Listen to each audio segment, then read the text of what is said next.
طيب. Bismillah. Assalamualaikum warahmatullahi wabarakatuh.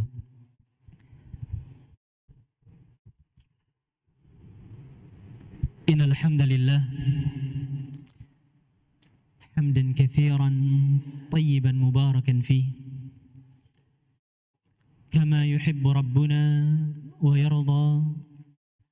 Wassalatu wassalamu ala Rasulillah wa ala alihi wa sahbihi wa man tabi'ahum bi ihsanin ila yaumiddin. Amma ba'd. Ma'asyiral ikhwah, bapak-bapak, ibu-ibu, saudara-saudariku sekalian yang semoga senantiasa dirahmati dan diberkahi Allah Subhanahu wa taala. Di malam hari yang penuh dengan keberkahan ini, hari Jumu'ah, tatkala tenggelamnya matahari sore tadi, maka kita berada di hari yang mulia, hari raya pekanan kaum muslimin, yang kita harus berbangga dengan hari Jumu'ah ini. Dan alhamdulillah, kita mulai hari ini dengan melaksanakan salat wajib, salat maghrib secara berjamaah, dan kita isi setelahnya dengan duduk di majelis ilmu. Ketika seseorang datang ke sebuah rumah, yang rumah ini anggaplah rumah dia, yang rumah ini dihiasi dengan berbagai macam bentuk keindahan dan kenyamanan. Maka ketika seseorang telah lelah dari kehidupannya yang berada di luar rumah, penat, capek, ketika seseorang berangkat kerja, letih di pasar, di jalan, hidup di tengah hiruk pikuk kehidupan duniawi. Tatkala ia pulang ke rumah, dia dapati istrinya, dia dapati anaknya, dia temui orang tuanya dalam kondisi yang baik dan indah, menjadi penyejuk pandangannya. Ini gambaran seseorang yang ketika telah lelah dengan kehidupan di luar rumahnya, setelah dia capek berkeliling, bersosialisasi dengan begitu banyak manusia di luar sana, ketika dia butuh rehat, dia akan kembali ke rumah. Seorang hamba dengan kehidupan duniawinya, dengan segala macam bentuk hiruk pikuk yang ada di atas muka bumi ini, bisnisnya kah, perdagangannya kah, perniagaannya kah, atau yang lainnya, semua yang dia jalani dalam kehidupan sehari-harinya. Tidakkah kita penat dengan hal tersebut? Tidakkah kita merasa lelah, merasa letih dengan hal tersebut? Ternyata ayolah hibba, Allah Subhanahu wa taala telah mengantisipasi hal tersebut. Allah Subhanahu wa taala sediakan kita tempat untuk rehat, menenangkan jiwa, menenangkan diri, mengistirahatkan batin kita.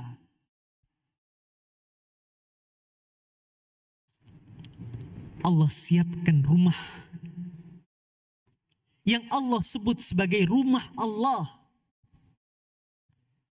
yaitu masjid-masjidnya. Rumah ayolah hibba.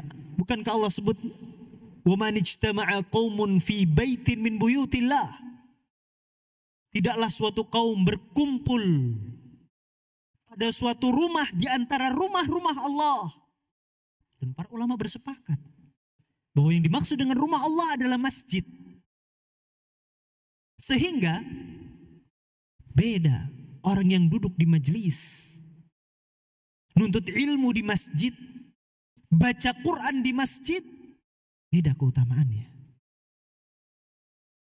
Sebagian para ulama membawakan hadis ini sebagai dalil bahwa belajar di masjid keutamaannya lebih tinggi daripada hanya sekedar belajar di kelas atau belajar di rumah-rumah. Betul, belajar menuntut ilmu itu punya keutamaan yang tinggi. Tapi hadis ini, kata para ulama, spesialnya di masjid. Wa man ijtama'a qaumun fi baitin min buyutillah, tidaklah suatu kaum mereka duduk-duduk kumpul-kumpul pada suatu rumah di antara rumah-rumah Allah di sebuah masjid. Ngapain mereka di masjid? Yatluna kitab Allah. Mereka baca Al-Quran, mereka baca kitab Allah, mereka membaca firman Allah, wahyu dari Allah, baik berupa kalamullah ataupun sabda Nabi Muhammad sallallahu alaihi wasallam. Mereka baca Al-Quran di masjid, duduk di masjid, beribadah di masjid. Wa yatadarasunahu bainahum. Kemudian mereka mempelajari, saling belajar. Ada yang mengajarkan, ada yang belajar. Di situ disebutkan illa nazalat alaihimus sakinah. Akan turun di tengah mereka ketenangan. Berapa banyak manusia mencari ketenangan, terpontang-panting menghabiskan harta, berlibur ke sana kemari, jalan-jalan, safari dan segala macamnya. Bahkan na'udzubillah, tidak sedikit dari mereka yang melakukan hal-hal yang haram demi mencari ketenangan batin. Padahal Nabi Muhammad SAW ribuan tahun yang lalu telah menyampaikan hadis ini, dan hadis ini tidak pernah berubah. Ayolah hibah, tidak pernah berubah. Kitanya yang jauh dari hadis ini. Kitanya yang jauh. Hadisnya tidak pernah berubah sejak ribuan tahun yang lalu. Illa nazalat alaihimus sakinah, akan turun di tengah-tengah mereka ketenangan. Wa ghasyiyatuhumur rahmah, akan dilimpahkan di sana rahmat, kasih sayang Allah. Wa haffathumul malaikah, para malaikat akan mengepakkan sayap mereka. Wa dzakarahumullahu fi man indah, dan akan Allah absen nama-nama orang yang hadir di majelis ilmu. Allah akan sebutkan nama-nama kita. Oleh karena berbanggalah ayolah hibba, para jamaah sekalian, bapak-bapak, ibu-ibu yang semoga senantiasa dirahmati Allah Subhanahu wa taala. Allah Subhanahu wa taala memilih kita dari jutaan manusia yang mungkin lebih hebat dari kita, lebih cerdas dari kita, lebih kaya dari kita. Namun Allah pilih kita untuk bisa hadir di majelis ilmu. Ayolah hibba, insyaallah kita akan sedikit melanjutkan karena waktunya singkat. Waktunya singkat ya. Kita akan lanjutkan pembahasan kita tentang hadis yang ketiga dalam kitab Al-Arba'in An-Nawawi rahimahullah.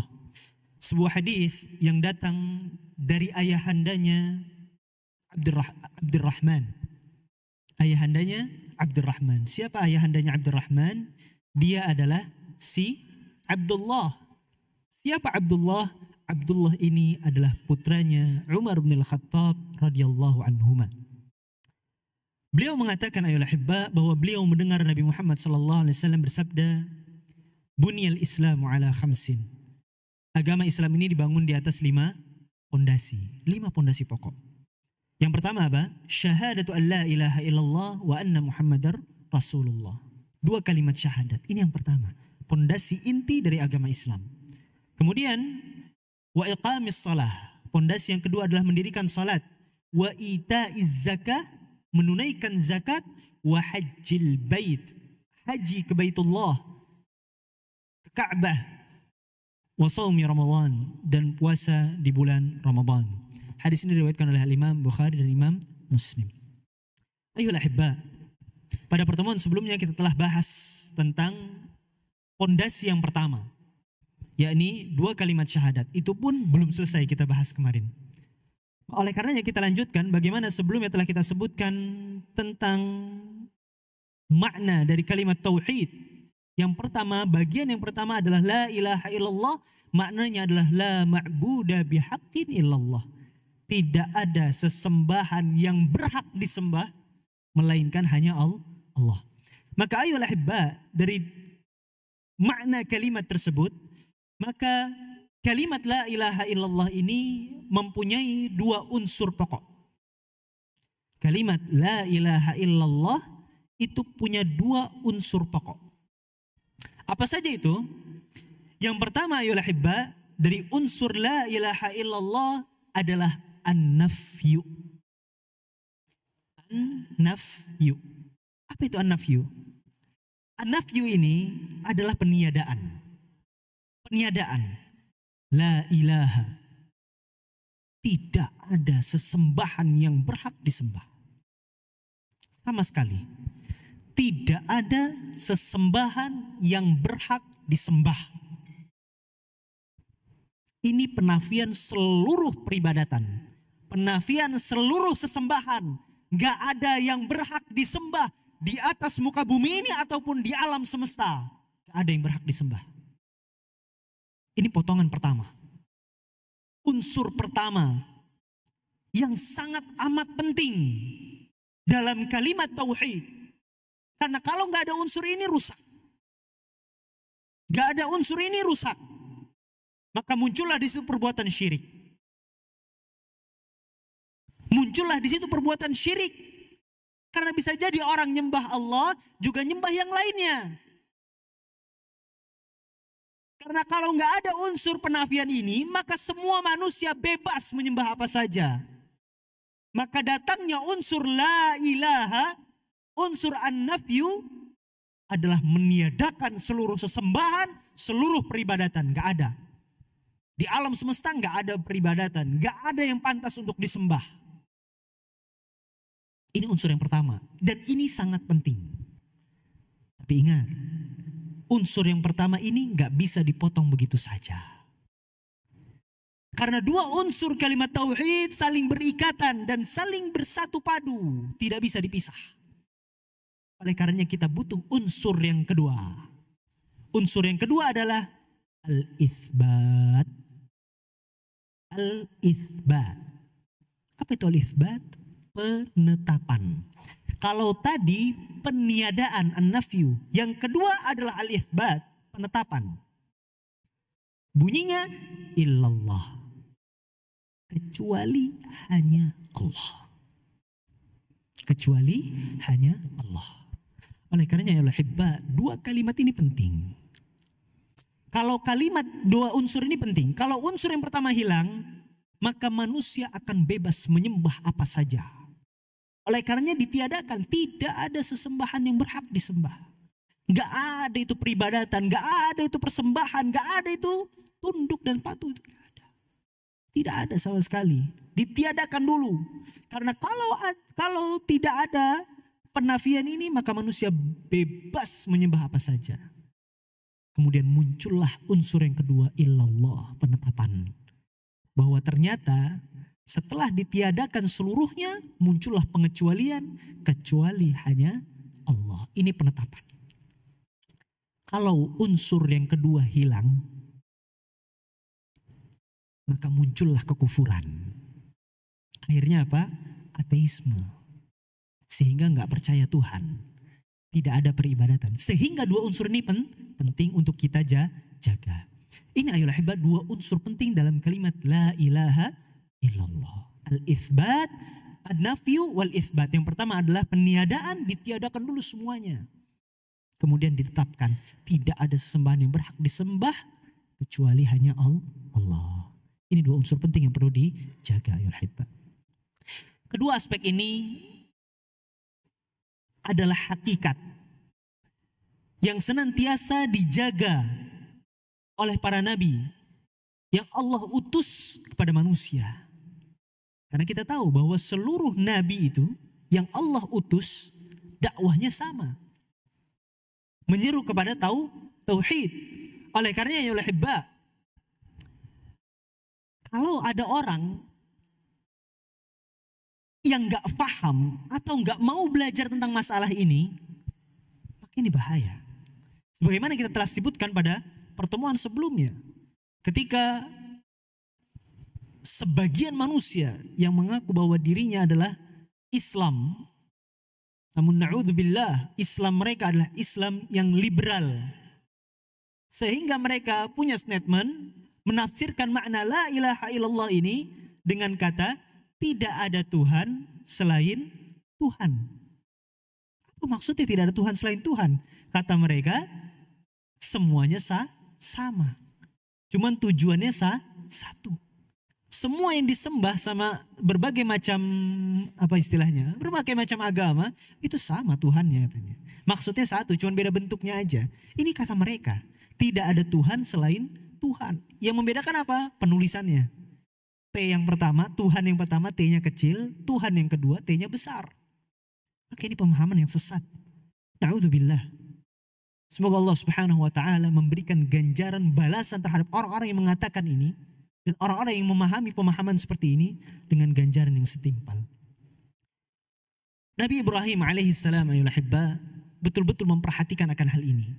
Lihatlah bagaimana Allah Subhanahu wa taala berfirman di dalam surat Az-Zukhruf ayat 26 sampai 28. Surat Az-Zukhruf ayat 26 sampai 28. Nabi Ibrahim alaihissalam sebagaimana Allah Subhanahu wa taala firmankan, wa idz qala Ibrahim li abihi wa qaumih. Lihatlah bagaimana Nabi Ibrahim alaihissalam berucap kepada ayahandanya dan kaumnya. Innani bara'um mimma ta'budun. Sesungguhnya aku berlepas diri dari sesembahan-sesembahan kalian. Ini an-nafyu. Ini peniadaan. Bahwa Nabi Ibrahim alaihissalam berlepas diri dari sesembahan-sesembahan yang ada. Baru muncullah al-itsbat setelahnya. Illalladzi fatarani. Kecuali sesembahan atau Tuhan yang dia adalah sang penciptaku. Yang telah menjadikanku ada di atas muka bumi ini. Fa innahu sayahdin. Karena Allah Subhanahu wa taala pasti akan memberikan petunjuk. Waja'alaha kalimatan baqiyatan fi 'aqibih la'allahum yarji'un. Kalimat tauhid inilah yang akhirnya diabadikan oleh Nabi Ibrahim kepada para keturunannya. Sehingga mereka tatkala na'udzubillah berpaling belok dari tauhid yang lurus, mereka akan kembali tatkala mengingat kalimat ini. Kalimat la ilaha illallah. Kemudian ayolah hibba, bagian kedua dari kalimat syahadat. Kalau tadi kalimat la ilaha illallah atau asyhadu an la ilaha illallah, maka kalimat yang kedua tidak kalah penting dan sepaket. Sepaket. Bagaimana Nabi Muhammad SAW sebutkan rukun Islam itu atau bangunan agama Islam itu dibangun di atas 5 perkara. Yang pertama satu paket. Bukan hanya syahadat la ilaha illallah, tapi juga syahadat Muhammad Rasulullah. Kesaksian kita kepada baginda Nabi Muhammad sallallahu alaihi wasallam. Bukankah Allah Subhanahu wa taala telah berfirman, laqad ja'akum rasulun min anfusikum. Telah datang kepada kalian seorang utusan dari golongan kalian. Azizun alaihi ma'anittum. Yang Nabi Muhammad sallallahu alaihi wasallam ini itu tahu bahwa umat ini sebenarnya memiliki sebuah penderitaan dan Nabi Muhammad SAW juga merasakan hal tersebut. Harisun alaikum, tapi Nabi Muhammad SAW sangat bersemangat menginginkan kalian untuk mendapatkan kebaikan dan keselamatan. Bil mu'minina raufur rahim. Dan Nabi Muhammad SAW itu Allahu Akbar, sangat sayang banget sama orang-orang yang beriman. Ini sosok baginda Nabi Muhammad SAW. Kalau kita mau cerita panjang sekali tentang bagaimana indahnya Nabi Muhammad SAW di dalam sirah beliau. Oleh karenanya ya Allah, kita ringkas pada malam hari ini adalah maksud dari kalimat syahadat Muhammad Rasulullah. Ketika seseorang mengatakan bahwa dia bersaksi bahwa Nabi Muhammad SAW adalah utusan Allah, maka beberapa hal yang perlu dia perhatikan ayolah hibba.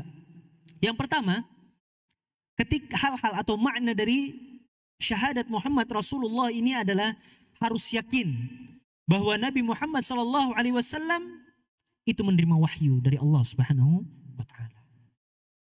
Kita harus yakin bahwa Nabi Muhammad SAW itu menerima wahyu dari Allah Subhanahu wa taala.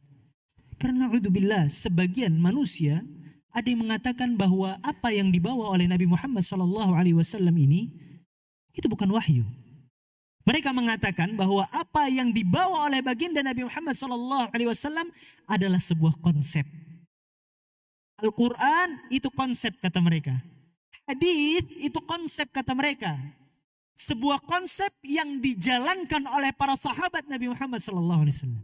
Maka na'udzubillah, ini sebuah tuduhan dan fitnah yang begitu besar terhadap Nabi kita.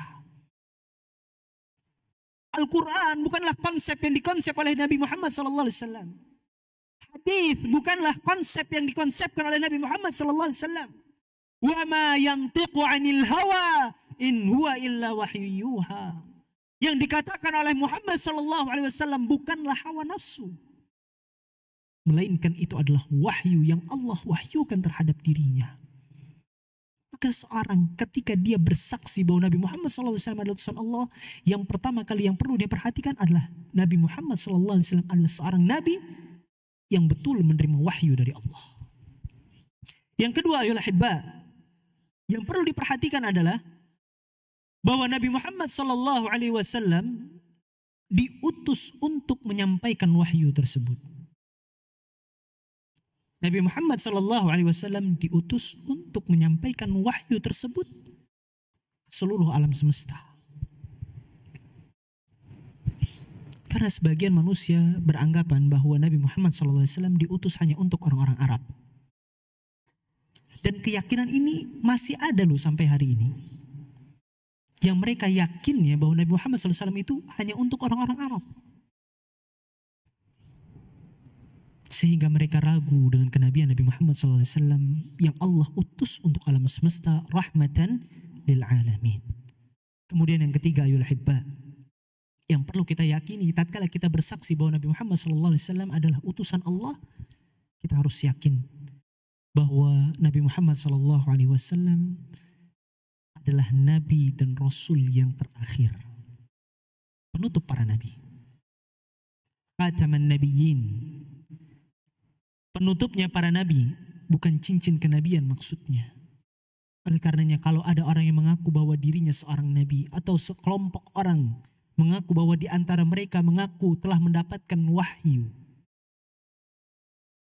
maka ini sebuah kedustaan. Lihatlah bagaimana Mirza Ghulam Ahmad atau nabi-nabi lokal lainnya, Lia Aminuddin, Lia Eden dan yang lainnya. Ini semua kedustaan. Musailamah al-Kadzdzab juga pernah mengaku sebagai seorang nabi. Tapi ini semua adalah kedustaan, kebohongan belaka. Oleh karenanya kalau ada orang yang sudah bersyahadat, bilangnya asyhadu anna Muhammadar Rasulullah, ngakunya dia beriman sama Nabi Muhammad SAW, tapi dia kok percaya bahwa kiainya, gurunya dapat wahyu, dapat hadis lewat mimpi lagi. Ya Rabb, na'udzubillah, kita khawatir dengan akidah orang-orang yang seperti ini. Masih ingat ya bagaimana pernah Anda sampaikan tentang hadis kopi? Ya, nanti bisa dicek lagi ya ceritanya. Wallahi, dia bilang gurunya dapat hadis dari Nabi Muhammad SAW tentang kopi lewat mimpi. Bagaimana mungkin seseorang mengaku bahwa dirinya telah mendapatkan wahyu, sedangkan wahyu telah terputus dari langit? Maka na'udzubillahi min dzalika ya hibbah. Maka konsekuensi dari kalimat asyhadu anna Muhammadar Rasulullah mencakup 4 hal. Konsekuensi dari kesaksian kita, kalau tadi hal-hal yang perlu diperhatikan tatkala kita mengatakan atau makna dari asyhadu anna Muhammadar Rasulullah, maka yang sekarang ini yang akan kita sebutkan adalah konsekuensi dari syahadat Muhammad Rasulullah. Yang pertama ya hibba, dikatakan oleh para ulama, ta'atuhu fima amar. Kita harus taat terhadap perintah yang diperintahkan oleh baginda Nabi Muhammad SAW. Ini yang pertama. Ta'atuhu fima amar. Yang kedua, tasdiquhu fima akhbar. Membenarkan apa yang dikhabarkan. Kalau tadi datang perintah kita taat, kalau yang kedua datang kabar kita percayai. Kita benarkan kabar yang datang. Karena ada orang-orang yang taat tapi tidak membenarkan. Berapa banyak manusia yang taat sama bosnya, padahal sebenarnya dia nggak setuju dengan pendapat bosnya. Tapi karena ada, mau nggak mau dia harus kerjakan. Bahkan na'udzubillah, sebagai manusia lebih mementingkan hartanya dibandingkan ketaatan kepada Allah. Karena apa? Bukan karena dia membenarkan, karena dia sekedar takut. Oleh karena cuman taat saja nggak cukup, butuh pembenaran dari dalam hati. Kemudian yang ketiga, ijtinabu ma naha anhu wa zajar. Jauhi hal-hal yang telah dilarang oleh baginda Nabi Muhammad SAW, yang sudah diperingati sama Nabi, jangan dekat-dekat dan jangan coba-coba. Na'udzubillah, kalau kita berani untuk coba-coba,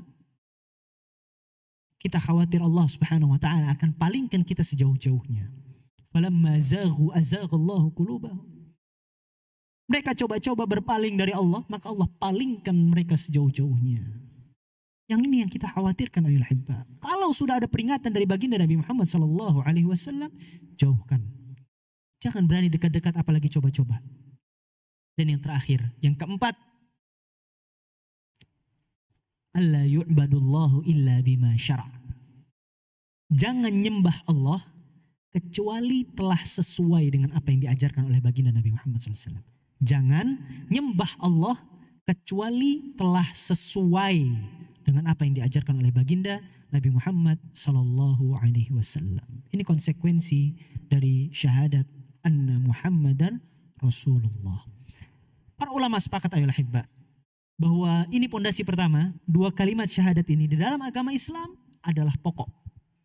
Yang kalau ini hilang, ini hancur, ini roboh, kita nggak punya, maka pondasi-pondasi yang lain, rajin, hebat, kalau nggak punya pondasi yang pertama, dua kalimat syahadat ini nggak manfaat. Akan tetap hancur, akan tetap runtuh bangunan keislamannya. Oleh karena semua ulama sepakat tidak ada pengecualian dan tidak ada perlawanan atau istilahnya silang pendapat dalam urusan bahwa pondasi yang pertama wajib dimiliki oleh setiap muslim. Wajib dimiliki oleh setiap muslim. Ini yang berkaitan dengan pondasi yang pertama, ya ahibba. Kalau nggak punya, maka kufur orang. Kalau dia nggak punya dua kalimat syahadat, maka kufur. Kemudian kita menuju pondasi yang kedua, yang disebutkan oleh baginda Nabi Muhammad SAW. Wa iqamis salah. Ini pondasi yang kedua. Pondasi yang kedua. Para ulama menyebutkan bahwa yang dimaksud dengan mendirikan salat di sini yang bagian dari rukun Islam adalah salat 5 waktu. Sehingga seseorang dia tidak salat sunnah rawatib, dia tidak salat tahajud malam, maka tidak masuk dalam rukun Islam. Tidak mengganggu rukun Islamnya. Selagi dia meninggalkannya bukan karena tidak meyakini sunnah tersebut. Beda ya. Dia meninggalkan mungkin karena malas, mungkin karena belum bisa melakukannya dan yang segala macamnya, mungkin karena sibuk dan segala macamnya. Dia meninggalkan karena itu. Nah, kata para ulama, yang dimaksud dengan rukun Islam yang kedua, mendirikan salat, yang dimaksud adalah salat yang 5 waktu. Salat ini sangat penting ayol ahibba, karena salat ini menjadi pembeda antara seorang muslim dan orang-orang non-muslim. Nabi Muhammad SAW bersabda dalam sebuah hadis yang diriwayatkan oleh Imam Muslim rahimahullah, al-ahdu alladhi bainana wa bainahum as-salah. Pembeda antara kita dengan mereka, orang-orang kafir, orang-orang musyrik, adalah salat. Adalah salat. Faman tarakaha faqad kafar. Yang meninggalkannya maka dia telah kufur, telah mengakukan kekufuran. Para ulama berbeda, bersilang pendapat di dalam masalah apa yang dimaksud dengan kekufuran di sini. Dalam riwayat yang lain, Nabi Muhammad SAW bersabda, bainar rajul wa bainal kufri wa syirki tarkus salah. Yang membedakan seseorang itu antara dia beriman atau dia kufur atau syirik, dan syirik itu meninggalkan salat. Oleh karenanya orang-orang yang meninggalkan salat, imma dia kufur atau dia syirik. Imma dia tidak beriman kepada Allah atau dia punya sesembahan yang lain sehingga dia tidak perlu sholat. Mereka perhatikan hal ini. Nanti kita akan sebutkan apa yang dimaksud dengan kekufuran di sini. Para ulama silang pendapat. Apakah orang tersebut benar-benar kafir, keluar dari Islam atau tidak? Nanti kita akan sebutkan di akhir. Namun ayuhal ahibba, sungguh amat disayang. Perkara yang sangat besar ini kan perkara yang akan dihisab pertama kali toh. Awwalu ma yuhasabu bihil abdu yaumal qiyamah as-salah. Yang akan pertama kali dihisab nanti pada hari kiamat adalah salat. Dan masih banyak dalil lagi yang menyebutkan bagaimana keutamaan salat. Dan bagaimana ancaman-ancaman orang yang meninggalkan salat. Namun wallahi sangat amat disayang. baru-baru ini, mungkin sepekan yang lalu, atau 2 pekan yang lalu, Anda rasa sepekan yang lalu, masih dalam bulan ini, manusia berbondong-bondong memperingati sebuah perhelatan besar. Ya, sebuah peringatan besar. Yang mereka sebut sebagai apa? Isra Mi'raj. Allah, mereka merayakan hal ini besar-besaran, diperingati sama mereka. Tapi mereka lalai dari sebab kenapa tragedi Isra Mi'raj ini ada. Bukankah Nabi Muhammad SAW Allah israkan dari Mekah ke Baitul Maqdis, ke Masjidil Aqsa, Kemudian Allah mi'rajkan ke Sidratul Muntaha dikarenakan satu sebab, sebuah syariat wahyu yang Allah perintahkan kepada Nabi Muhammad SAW kepada umatnya, salat 5 waktu. Kenapa yang diperingati adalah sebuah peringatan yang mungkin Nabi Muhammad SAW saja tidak melakukannya. Nabi Muhammad SAW saja itu hidup loh. Nabi Muhammad yang menjalaninya. Nabi Muhammad SAW yang Allah israkan dari Mekah ke Masjidil Aqsa. Nabi Muhammad SAW yang Allah mi'rajkan dari Masjidil Aqsa ke langit ke-7. Nabi yang melakukan hal tersebut. Gak ada tuh riwayat yang menjelaskan Nabi memperingati hari tersebut. Abu Bakar radhiyallahu an, seseorang yang mendapatkan gelar As-Siddiq, tatkala khabar ini datang, kaum musyrikin langsung datang kepada Abu Bakar. Lalu dikatakan kepada Abu Bakar, lihat tuh sahabatmu, lihat apa yang dia katakan. Abu Bakar bingung, emang apa? Apa yang dikatakan oleh Nabi Muhammad SAW?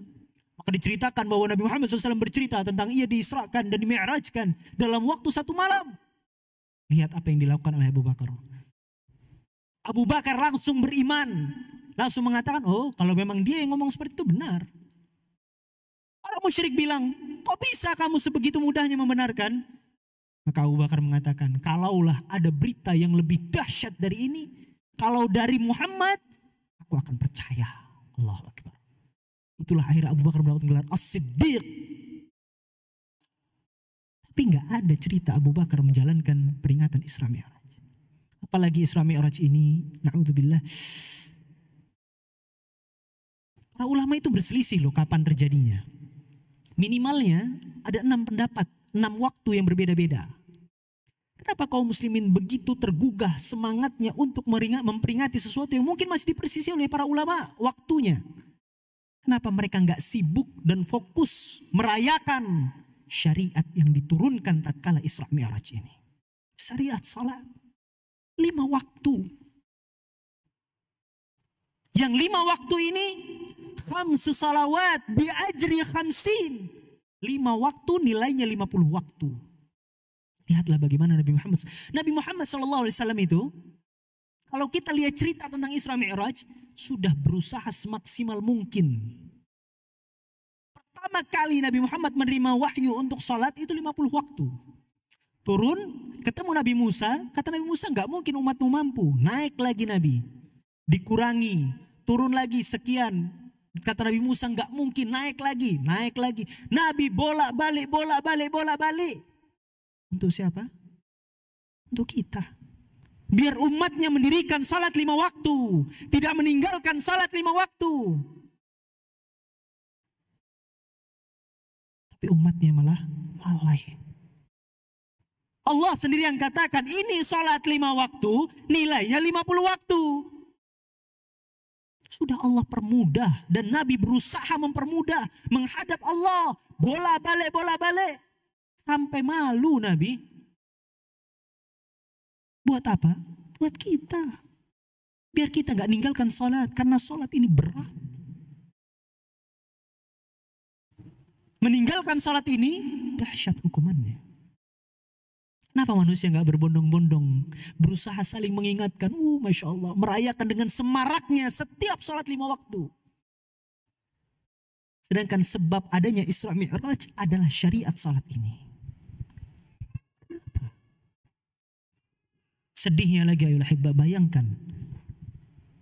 Ini Nabi masih hidup karena Nabi yang terima wahyu. Allah Subhanahu wa taala berfirman di dalam surat Maryam ayat 59. فَخَلَفَ مِنْ بَعْدِهِمْ خَلْفٌ adha'us shalah. Kelak nanti akan datang suatu zaman orang-orang yang akan meninggalkan salat. Allahu Akbar. Allahu Akbar. Bagaimana perasaan Nabi SAW ketika mendengar ayat ini? Dia yang telah berusaha SAW untuk memperjuangkan agar mudah salat ini, tapi kita umatnya yang gak tahu diri dengan begitu mudahnya meninggalkan salat. Akan datang suatu zaman yang mereka nanti akan meninggalkan salat. Wattaba'u syahawat. Mereka akan senantiasa ngekor dengan syahwat mereka. Fasawfa yalqawna ghayya. Kelak mereka akan menemukan kesesatan, ghayya. Dalam tafsir yang lain disebutkan bahwa ghayya ini adalah salah satu nama lembah di neraka. Orang-orang yang seperti ini, meninggalkan salat dan peduli hanya dengan syahwat, akan mendapatkan ancaman dari Allah Subhanahu wa Ta'ala. Oleh karena salat. Jangan pernah kita menjadikan diri kita termasuk golongan orang-orang yang meninggalkan salat. Ayolah hibba, yang perlu kita perhatikan di sini adalah bagaimana tentang hukum orang yang meninggalkan salat. Tadi disebutkan dalam hadis yang kita sebutkan di awal tadi bahwa Nabi Muhammad SAW mengatakan faman tarakaha faqad kafar. Yang meninggalkan salat maka dia kufur. Maka para ulama memiliki beberapa pendapat.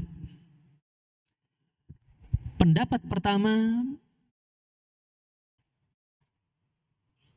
pendapat yang semua ulama sepakat. Pendapat yang pertama yang akan kita sebutkan ini semua ulama sepakat. Tidak ada yang berselisih. Bahwa orang-orang yang tidak meyakini wajibnya salat 5 waktu, maka dia kafir. Telah melakukan kekufuran. Ulama sepakat, nggak ada yang beda pendapat. Bahwa orang-orang yang tidak mempercayai, tidak meyakini bahwa salat 5 waktu wajib hukumnya, maka dia kafir. Dia telah melakukan kekufuran kepada Allah Subhanahu wa Ta'ala. Ini pendapat yang semua ulama sepakat. Kemudian, bagaimana kalau dia meninggalkan salat, tapi dia masih yakin bahwa salat itu wajib? Bagaimana hukumnya kalau orang meninggalkan sholat tapi dia masih yakin? Kalau tadi kan udah gak yakin, maka hukumnya kufur. Kalau dia masih yakin, maka ulama memiliki 3 pendapat. Memiliki 3 pendapat. Yang pertama, mereka yang benar-benar mengambil zahir hadis. Bahwa jika meninggalkan barang hanya sekali, tanpa adanya uzur, meninggalkan walau hanya 1 kali tanpa adanya uzur, maka kufur. Ini pendapat yang paling keras. Yang ninggalkan, tapi dia yakin bahwa sholat itu wajib, tapi dia ninggalkan tanpa ada uzur, maka kufur. Ini pendapat yang paling keras. Pendapat kedua adalah pendapat yang paling bermudah-mudahan atau paling longgar. Jika meninggalkan karena malas, tapi sejatinya dia tahu itu wajib, maka ini belum sampai kufur. Ini pendapat yang paling longgar, yang paling bermudah-mudahan, dan harus kita hindari. Meskipun tetap meninggalkan sholat, dosanya besar, dosa besar. Tapi kata para ulama yang mengambil pendapat ini, mereka tidak kufur. Inilah pendapat yang banyak diambil di negeri kita. Karena pendapat ini diambil oleh para Syafi'iyah. Ya, sehingga di negeri kita banyak orang meninggalkan sholat. Kenapa? Dosa aja kok. Tetap muslim kata mereka. Padahal dosanya dosa besar. Bahkan Nabi Muhammad SAW hampir membakar rumah-rumah orang yang meninggalkan sholat berjamaah. Kemudian yang ketiga. Pendapat yang ketiga, ini pendapat yang kita merasa bahwa ini lebih tenang dan lebih cocok. Jika seseorang meninggalkannya beberapa saja, sesekali saja, maka ini tidak kufur. Tapi kalau meninggalkannya totalitas, benar-benar semuanya ditinggalkan, maka ini kufur. Orang meskipun dia yakin bahwa sholat itu wajib, tapi nggak melaksanakan sama sekali, kufur. Tapi kalau nggak melaksanakannya hanya sesekali, maka ini tidak sampai dengan kufur. Ini pendapat yang paling tenang, paling tengah. Dan insya Allah ini pendapat yang lebih kuat. Ini berkaitan dengan rukun atau fondasi Islam yang kedua. Adzan ya. Baik, kita adzan dulu. Kemudian kita lanjut sedikit, kita tuntaskan ya. Berarti untuk fondasi yang ketiga, keempat, kelima kita singkat saja. Barakallahu fikum.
Baik, bismillah wassalatu wassalamu ala rasulillah wa ala alihi washabihi wasallam amma ba'd.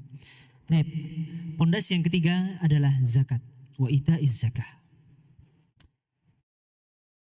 Kita ringkas saja ya poin-poin penting yang perlu kita perhatikan. Ada sebagian para ulama yang mengatakan bahwa zakat yang masuk dalam rukun Islam ini itu bukan zakat fitri.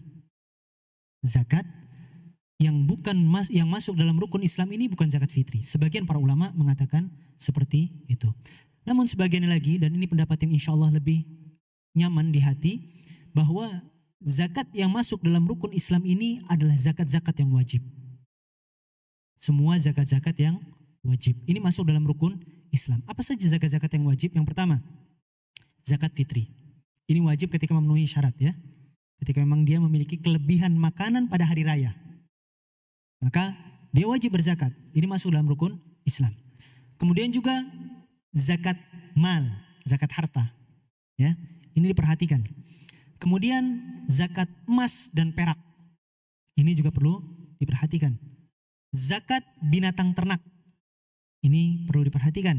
Kemudian zakat pertanian. Kemudian juga zakat perniagaan.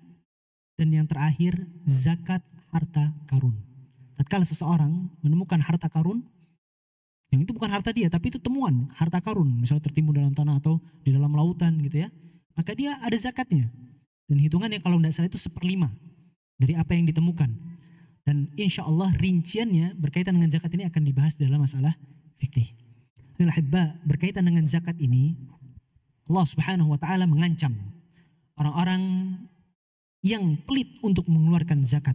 Allah Subhanahu wa taala berfirman dalam surah Al-Imran ayat 180, "Wala yahsabanna alladhina yabkhaluna bima atahumullahu min fadlih huwa khairan lahum bal huwa syarrun lahum." Jangan sampai mereka itu mengira bahwa apa yang mereka pelit-pelitkan dari harta yang Allah berikan kepada mereka itu baik buat mereka. Jangan nyangka kita itu ngirit, bukan ngirit ya, istilahnya apa? Pelit. Mereka pikir, dengan saya pelit seperti ini saya bisa lebih kaya lagi. Baik buat saya. Saya nabung, saya ini segala macam. Nabung betul baik, ngirit betul bagus. Tapi jangan sampai kita kikir, bakhil untuk mengeluarkan hak-hak yang wajib kita keluarkan. Jangan sampai kalian mengira itu baik, akan tapi itu buruk bagi kalian, kata Allah Subhanahu wa taala. Sayutawwaquna ma bakhilu bihi yaumal qiyamah. Kelak pada hari kiamat kalian akan dikalungkan dengan apa yang kalian kikir dari hal tersebut, dari harta-harta kalian. Nabi Muhammad SAW bersabda berkaitan dengan ayat ini. Apa sih yang dikalungkan itu? Nabi Muhammad SAW menceritakan bahwa nanti orang-orang yang Allah berikan harta namun dia tidak menunaikan zakatnya, maka pada hari kiamat ia akan dihadapkan oleh ular jantan yang botak kepalanya karena banyak bisanya. Allah hadapkan, Allah akan kalungkan di lehernya ular jantan yang botak kepalanya karena terlalu banyak racunnya. Ustaz, emang ular ada yang gondrong gitu Ustaz, nggak botak gitu?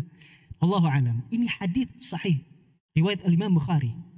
Sehingga kita harus yakin imani bahwa nanti orang-orang yang pelit tidak mau mengeluarkan zakat, Allah akan pertemukan, Allah akan kalungkan dengan ular yang kepalanya botak karena saking banyak bisanya, racunnya. Kemudian apa? Kemudian ular ini memiliki 2 taring yang sangat besar. Lalu ular ini mengatakan bahwa aku adalah hartamu, aku adalah hartamu. Ini ancaman. Lalu Nabi Muhammad SAW membaca ayat tadi. Wala yahsabanna alladhina yabkhaluna bima atahumullahu min fadlih huwa khairan lahum bal huwa syarrun lahum. Orang-orang yang menahan zakat adalah orang-orang yang buruk. Ini berkaitan dengan zakat. Oleh karena ini termasuk rukun Islam yang perlu diperhatikan oleh seorang muslim. Yang keempat, fondasi yang keempat yang tidak kalah pentingnya. Kalau dalam hadis ini bunyinya menunaikan haji ke Baitullah. Ya. Di hadis ini riwayat yang datang dari Abu Abdurrahman Abdullah bin Umar, haji dulu sebelum nanti pilarnya atau fondasi yang kelima adalah puasa. Haji dulu yang disebutkan. Haji ini juga sangat besar ganjarannya. Bagaimana Nabi Muhammad SAW mengatakan al-umratu ilal umrati kafaratun lima bainahuma. Antara umrah yang satu dengan umrah yang lainnya itu ada penghapusan dosa. Wal hajjul mabrur laisa lahu jazaun illal jannah. Haji yang mabrur yang diterima sama Allah enggak ada balasannya kecuali surga. Allah, enggak ada balasan lain kecuali surga. Berarti apa? Orang-orang yang haji dan diterima hajinya sama Allah pasti surganya. Pasti surganya. Ini yang berkaitan dengan haji. Poin penting juga masalah haji ini yang perlu kita sampaikan adalah wajibnya haji ini bagi orang-orang yang mampu. Terus apa definisi mampu di sini itu apa? Syekh Abdul Azim Ibn Badawi rahimahullah merincikan apa yang dimaksud dengan mampu di sini. Yang pertama kata beliau adalah kesehatan. Ini yang dimaksud mampu. Ada 3 hal. Yang pertama adalah kesehatan. Berdasarkan sebuah dalil, ada seseorang yang datang kepada Nabi Muhammad SAW bercerita, ya Rasulullah, ayahku sudah punya harta untuk haji dan punya waktu untuk haji, tapi masalahnya sudah tua ya Rasulullah, kesehatannya sudah tidak baik, bahkan dia naik unta saja sudah sulit. Apakah perlu saya badalkan ya Rasulullah? Maka Nabi Muhammad SAW mengatakan, ya silahkan badalkan. Berarti orang yang sudah kesehatannya tidak mampu lagi untuk bisa melaksanakan haji, maka dikatakan tidak mampu. Dia tidak kena wajib haji karena sudah tidak mampu badannya. Meskipun pasti dia akan dipertanyakan, kenapa sebelumnya ketika badannya masih sehat tidak berhaji? Pasti dia akan dimintai pertanggungjawaban akan hal tersebut. Yang kedua, apa yang dimaksud mampu di sini? Yang dimaksud mampu di sini adalah punya bekal. Baik untuk dia berangkat dan pulang, plus punya bekal untuk orang-orang yang dia tinggalkan. Bagi orang-orang yang masuk dalam kewajiban nafkah dia. Dia punya kewajiban nafkah. Maka dia perlu menyediakan bekal untuk orang-orang yang dia tinggalkan. Jangan sampai ada seorang suami yang punya tanggung jawab terhadap istri dan anak-anaknya, semua uangnya ditabung buat berangkat haji, sedangkan anak istrinya ditelantarkan begitu saja. Maka ini nggak masuk wajib. Maka yang kedua adalah mampu secara bekal. Baik untuk dia pulang pergi, plus untuk orang-orang yang ditinggalkan yang masih dalam tanggungan nafkahnya. Dan yang ketiga adalah aman. Aman dari gangguan tatkala dia berangkat ataupun pulang. Na'udzubillah, misalnya terjadi perang dunia, sehingga pesawat yang terbang di atas itu selalu dirudal, maka kita nggak wajib haji meskipun kita punya harta, meskipun badan kita sehat, tapi kondisinya tidak aman. Ini yang dijelaskan oleh Syekh Abdul Azim Al-Badawi hafizahullah rahimahullah. Kemudian yang terakhir, pondasi yang kelima adalah berpuasa di bulan Ramadan. Allahu Akbar. Sebentar lagi kita masuk bulan Ramadan. Allahumma balighna Ramadan. Ya Allah, sampaikan kami kepada bulan Ramadan. Kita doa sama Allah karena kita nggak tahu. Meskipun Ramadan sudah dekat, akankah kita termasuk golongan orang-orang yang Allah beri rizki untuk bisa masuk ke dalam bulan Ramadan? Banyak dalil yang berkaitan dengan keutamaan bulan Ramadan. Baik, kita lengkah saja. Kita masuk ke pelajaran berikutnya.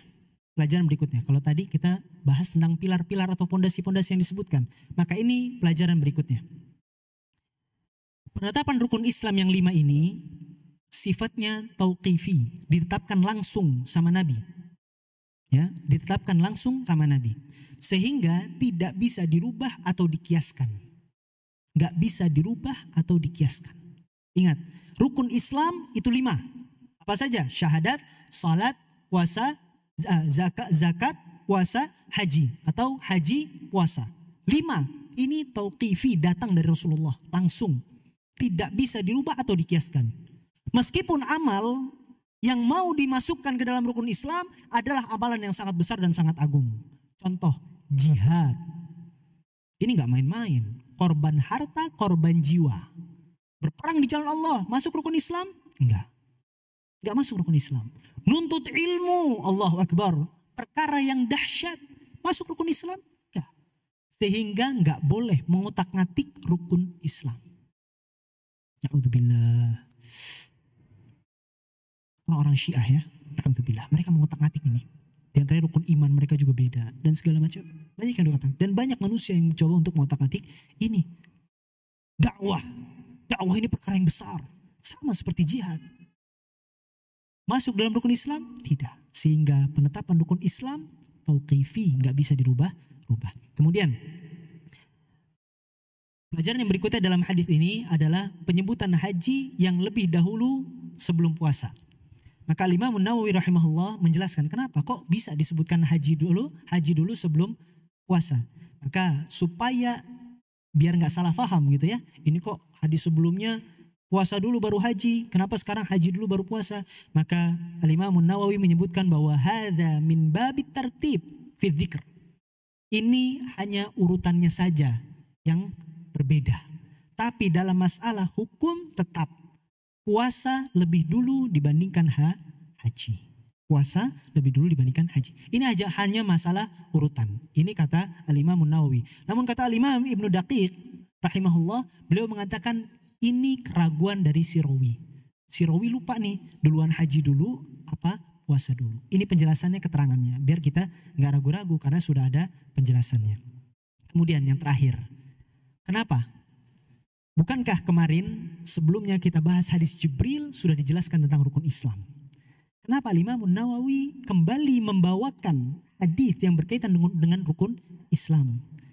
Syekh Muhammad ibn Saleh Al-Utsaimin rahimahullah,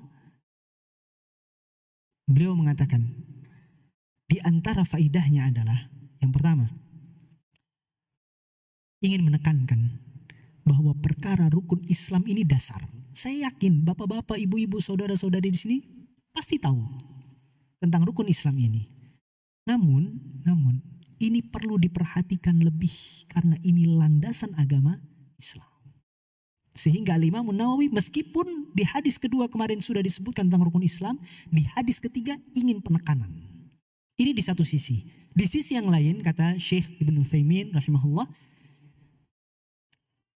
hadis yang berkaitan dengan hadis Jibril kemarin, itu konteksnya Nabi menjelaskan Islam itu seperti ini loh. Sedangkan di dalam hadis ini Nabi jelaskan bahwa agama Islam dibangun di atas 5 pokok ini. Ini penekanan. Penekanan, pengkhususan bahwa agama Islam itu perlu 5 pondasi ini. Sehingga kata Syekh Ibnu Utsaimin rahimahullah, inilah yang dimaksud kenapa kok ada pengulangan dalam Al-Arba'in An-Nawawi ini antara hadis yang kedua dan hadis yang ketiga.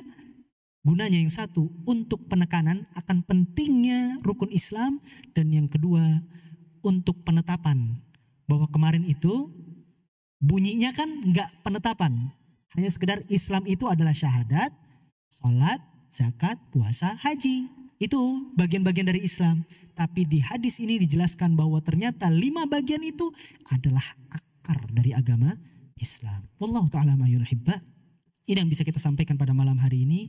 Wallahi masih banyak pelajaran yang bisa kita gali dan kita ambil dari hadis ini, namun karena keterbatasan ilmu ana dan keterbatasan waktu yang kita miliki, hanya ini yang bisa kami sampaikan dan kami berikan. Semoga yang sedikit ini dapat bermanfaat dalam kehidupan kita dan dapat kita realisasikan dan menjadi penolong bagi kita di hari kiamat kelak. Wassallallahu wasallam ala Nabi Muhammad. Yang benar datangnya dari Allah Subhanahu wa taala, yang salah maka kepada Allah ana mohon ampun, dan kepada Bapak Ibu sekalian ana mohon maaf. Wassalamualaikum warahmatullahi wabarakatuh. Aqimis salah.